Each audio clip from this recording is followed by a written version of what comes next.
हार्दिक शुभकामनाएं। और आज एक ऐसे मुद्दे पर शहर के दो बड़े चैनल चर्चा करने के लिए एकत्रित हुए हैं जो पूरे हरियाणा को फिलहाल मथ रहा है। जी, भूचाल आ गया है जी, और आप ये समझें कि फिलहाल जो पूरा हरियाणा है वो ये समझ रहा है कि एक एडीजीपी ने सुसाइड किया। आप समझ लें, आम आदमी को पुलिस सोटा मार देती है, आम आदमी की वहाँ एफआईआर दर्ज नहीं की जाती है, आम आदमी की कोई सुनवाई नहीं होती है। लेकिन जो पुलिस के बड़े अधिकारी बैठते हैं, जब वो इस तरह की प्रताड़ना झेल रहे हैं तो फिर आम आदमी का जो दर्द है, दुख है, वो शायद कम लगता है। आम आदमी परेशान हो जाता है तो वो किसी आईपीएस के पास जाता है कि मुझे न्याय चाहिए, मुझे जस्टिस चाहिए। लेकिन आज वही आईपीएस ऑफिसर ऐसा कदम उठा रहा है और उसके बाद वो पब्लिक को बता रहा है, सरकार को बता रहा है कि मुझे हमारी ही लॉबी के, हमारी ही कैटेगरी के आईपीएस ऑफिसर परेशान कर रहे हैं, मेंटल टॉर्चर कर रहे हैं, जातिगत भेदभाव कर रहे हैं, परेशान कर रहे हैं, तरक्की रोक रहे हैं, प्रमोशन रोक रहे हैं। जब ऐसी बातें वो नोट में लिख कर जाता है तो हमें बड़ा दुख होता है कि आखिर हरियाणा में हो क्या रहा है।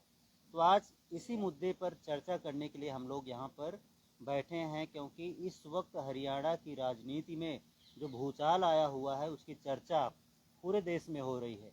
15 तारीख को पूरे देश में सफाई कर्मचारियों ने हड़ताल की घोषणा की है जी, कि 15 अक्टूबर को पूरे देश में इसी मुद्दे पर, दलित समाज का ये जो मुद्दा है, बड़ा मुद्दा है, इसी मुद्दे पर हड़ताल के लिए 15 अक्टूबर को पूरे देश में सफाई कर्मचारी हड़ताल पर रहने की बात कह रहे हैं, घोषणा की है उनके संगठन ने। जी बिल्कुल सही बात है। और हमने आपको बताया था जल्द ही हरियाणा की डीजीपी पर कार्रवाई हो सकती है, गाज गिरेगी, लंबी छुट्टी पर भेजा जा सकता है उन्हें। ये भी बताया था कि जो रोहतक के एसपी थे नरेंद्र बिजारनिया, उन पर भी कार्रवाई हो सकती है। तो कार्रवाई हो गई है, उनको एसपी रोहतक के पद से हटा दिया गया है, उनकी जगह किसी और को एसपी बनाया गया है। तो पहली कार्रवाई हो चुकी है।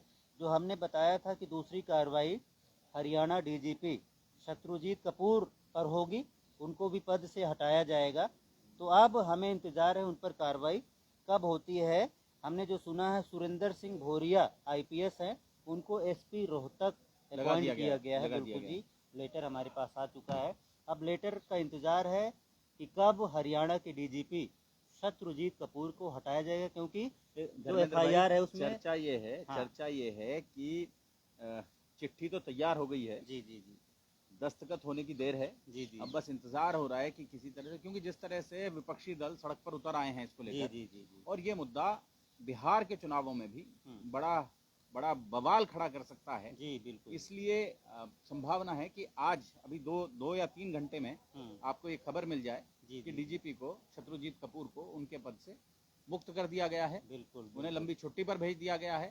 ऐसी कोई घोषणा आपको जल्द ही देखने को मिल सकती है। सही बात जी। है। अब सवाल यही है ना, अगला डीजीपी किसको बनाया जाएगा? क्योंकि हरियाणा की जनता चाहती है किसी ईमानदार को, किसी दबंग को डीजीपी बनाया जाए, जिसका पुलिस में, प्रशासन में, थाने में, चौकी में डर हो।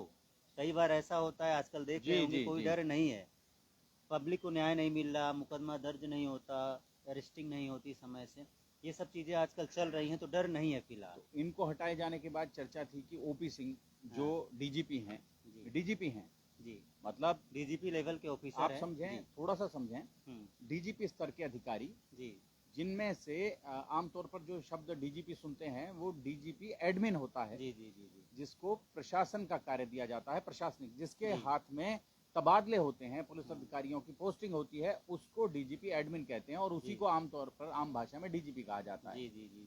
और दूसरे लोगों के साथ डीजीपी जेल या डीजीपी सुरक्षा या उस तरह के जो पद हैं वो जोड़ दिए जाते हैं जी। तो ओपी सिंह फरीदाबाद में यहाँ रहे, वो सीपी रहे और हाँ, बड़ा हल्ला रहा उस समय भी उनका, तो वो डीजीपी थे। लेकिन 2 नए डीजीपी और बनाए गए हैं जी, रातों रात 2 नए डीजीपी और बनाए गए हैं। और इन 3 डीजीपी, आलोक मित्तल को डीजीपी बनाया गया है, एडीजीपी से प्रमोट करके उन्हें डीजीपी बनाया गया है।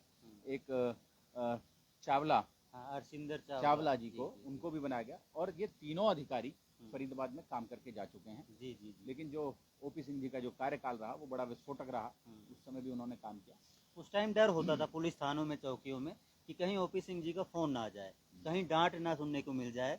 तो वहाँ पर काम होता था, लोगों में डर होता था कि कहीं सीपी साहब के पास शिकायत करने बंदा ना पहुँच जाए। तो ऐसा हमने महसूस किया, क्योंकि फरीदाबाद में रहते हैं, हमें पता है भी कहाँ की पुलिस डाउन है, कहाँ की चौकी में रिश्वतखोरी चल रही है, कहाँ की पुलिस परेशान कर रही है पब्लिक को। तो हमें सूचना मिलती रहती है, क्योंकि पब्लिक क्या है, पहले पुलिस थाने में जाती है, फिर हमारे ऑफिस आती है कि हम वहाँ से फायर परेशान हैं, ब्रिगेड और कार्रवाई पुलिस नहीं को चल भी रही। फोन करने से पहले जी पुलिस सोशल मीडिया को, डिजिटल मीडिया को इन्फॉर्म करती है कि यहाँ जी ये घटना हो गई। जी आप समझ लें कि फायर ब्रिगेड और पुलिस से भी पहले कई बार तो हम लोग वहाँ मौके पर होते हैं। जी। और और हम ही थानों में भेजते हैं कि पहले थाने जाओ, पहले चौकी जाओ, जी, कार्रवाई ना हो तब हमारे पास आ जाओ।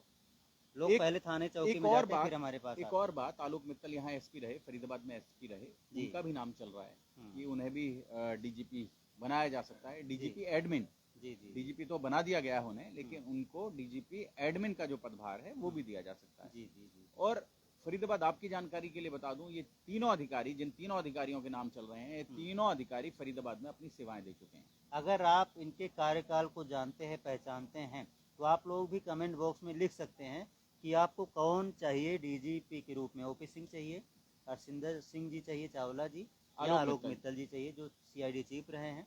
उनके कार्यकाल को भी आप लोग जानते हैं, तो आप भी अपनी प्रतिक्रिया दे सकते हैं। लेकिन हम तो चाहते हैं भाई ओपी सिंह जी को बना दिया जाए, क्योंकि हमने कार्यकाल देखा है, एडमिनिस्ट्रेशन बहुत बढ़िया आता है उनको। जो वो आप क्या बहुत कहते हैं? बहुत नजदीक की बात है। ओपी सिंह, बहुत अच्छा कार्यकाल रहा उनका, जी, ओपी सिंह जी का। जी, और जी। इवन इनका जो आलोक मित्तल का जो कार्यकाल था फरीदाबाद में एसपी के रूप में, वो भी बहुत अच्छा था। लेकिन एसपी का कार्यकाल, मतलब आप समझ लें 15 साल पहले, जी जी जी। फरीदाबाद जो लोग पुराने लोग हैं वो जानते होंगे, 15 साल पहले वो यहाँ एसपी होते थे फरीदाबाद में, आलोक जी, मित्तल।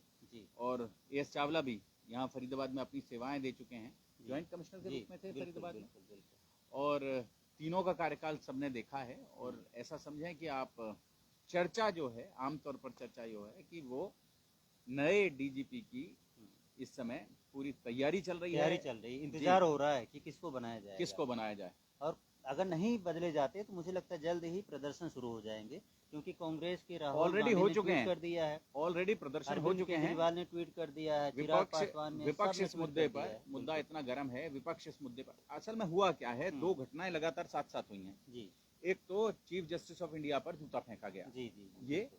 और दूसरा ये जो घटना घटी कि एक आईपीएस अधिकारी, मतलब सीनियर लेवल का आईपीएस अधिकारी, उससे ऊपर एक ही पोस्ट रह जाती है डीजीपी की, जी जी उस अधिकारी को प्रताड़ना के कारण आत्महत्या करनी पड़ी उस आदमी जी को। जी जी। और उस आदमी के बाद पूरा पूरा जो आप समझ लें कि हरियाणा का जो ब्यूरोक्रेसी है वो हिल गई है। आईएएस आईपीएस लॉबी जो है वो दो धड़ों में बट गई है। डी सुरेश का बयान आया था अभी पीछे। जी जी, बिल्कुल। और आप ये समझें कि अधिकारियों ने एक तरह से अल्टीमेटम दे दिया है कि ये सफाई की जानी बहुत जरूरी है। बिल्कुल, आज देखा आपने आईएएस एसोसिएशन हरियाणा के जो भी ऑफिसर्स हैं, उन्होंने भी एक तरह से सपोर्ट दे दिया। जो उनकी वाइफ हैं वो भी आईएएस हैं, जी, उनको अवनीत सपोर्ट पी दे कुमार, दिया। जी जी जी, सपोर्ट अवनीत दे पूरन दिया। कुमार, आप जी। ये समझें, अवनीत हाँ। पूरन कुमार। और सीएम साहब के साथ जापान दौरे पर गई थी, इसका मतलब है उनकी भी अच्छी खासी पहुंच है प्रशासन में। तो ऐसे आदमी के लिए न्याय की मांग करने के लिए तमाम आईएएस एसोसिएशन भी सपोर्ट कर रही हैं, खुलकर और सामने आ चुकी शत्रुजीत हैं। कपूर का कार्यकाल बहुत विवादास्पद रहा है। ऐसा नहीं है कि मतलब बहुत साफ सुथरा रहा, बहुत हल्ला हुआ है उस पर भी। आप देखें, एक तो सोशल मीडिया को लेकर, या आप कह लें मीडिया को लेकर, आप अपराध को कंट्रोल कीजिए, जी जी। लेकिन अपराध को छिपाने की जो कोशिश है वो जी। कहीं ना कहीं इस पूरे सिस्टम को ये बताने के लिए पर्याप्त है कि अपराध को छिपाकर आप अपराध को कम दिखाना चाहते हैं। बिल्कुल जी, जो अपराधी हैं उनके खिलाफ कार्रवाई नहीं होती है, जो अपराध को दिखा रहे हैं उनके खिलाफ मुकदमे आप ये हुए समझें हैं, आपने कि देखा होगा। पहले एक पब्लिक डोमेन में जो एफआईआर थी वो पब्लिक डोमेन में होती थी। कोई भी व्यक्ति कहीं से भी बैठकर, पूरी दुनिया में कहीं से भी बैठकर एफआईआर देख सकता था, कौन से थाने में किसके खिलाफ एफआईआर हुई। लेकिन उसे पुलिस ने छिपा दिया है, जी जी जी। उसको छिपा दिया है। और अब आप केवल पोर्टल पर जाकर एक या दो एफआईआर एक दिन में खोल सकते हैं, जी जी। और वही देख पाएंगे आप। जी तो जी। मीडिया से कहीं ना कहीं पुलिस, हरियाणा पुलिस की जो कोशिश थी, डीजीपी शत्रुजीत कपूर ने बड़ा फैसला किया था ये, कि मीडिया से FIR को छिपाया जाए। जी जो प्रथम सूचना रिपोर्ट दर्ज हुई है किसी भी अपराध को लेकर, उसे छिपाया जाए और उसकी वजह से आप देखेंगे कि बहुत सारे क्राइम जो हैं वो लोगों की नज़र में नहीं आ पा रहे हैं। जी वो अपराध नहीं आ पा रहे हैं। जी केवल वो अपराध जिनको आम आदमी मीडिया तक जाकर बता पाता है, वही अपराध, या कहीं हत्या हो जाती है, हत्या को छिपाया नहीं जा सकता। चोरी को छिपा सकते हैं आप नहीं बताएंगे, लेकिन हत्या को नहीं छिपाया जा सकता। तो हत्या की घटनाएं तो आ जाती हैं सामने, लेकिन जो दूसरे अपराध हैं, जो आर्थिक अपराध हैं, वो लोगों के सामने नहीं आ पाते, और जिसकी वजह से बड़े लोग करते हैं, जो पसीना बहाते हैं, रात में 24 घंटे वो दौड़ते हैं, भागते हैं, परेशान रहते हैं, कहीं चोरी हो गई, डकैती हो गई, मर्डर हो रहा है, उसको कहीं ना कहीं उसी की वजह से ये घटना घटी है। जी बिल्कुल सही बात है। तो अब इंतजार यही रहेगा, ओपी सिंह को बनाएंगे या आलोक मित्तल जी को बनाएंगे, या एस चावला को। जी हाँ, जी। मुख्य रूप से तो दो के तीसरे नाम नंबर सामने पर आ चावला जी हैं। जी। लेकिन अब अगर जो डिजिटल मीडिया है फरीदाबाद का दोस्तों, तो हम एक अपना जल्द ही संगठन जनता के सामने रख रहे हैं, ठीक है, क्योंकि हम लोग मेहनत कर रहे हैं, हम लोग पब्लिक में जा रहे हैं, तो ऐसे रिपोर्टर्स को इसमें शामिल किया जाएगा जो लोग ग्राउंड में आम मेहनत तौर करते पर हैं। जनता के बीच होते हैं, जनता के साथ होते हैं, और जी। जनता के बीच की खबरों को सबके सामने लेकर आते तो हैं। ये होगा हमारा फरीदाबाद का सबसे प्रभावशाली डिजिटल मीडिया एसोसिएशन, क्यों जी? जी है जी। बहुत जल्दी आपके सामने लेकर आएंगे इसे। बहुत बहुत धन्यवाद। नमस्कार।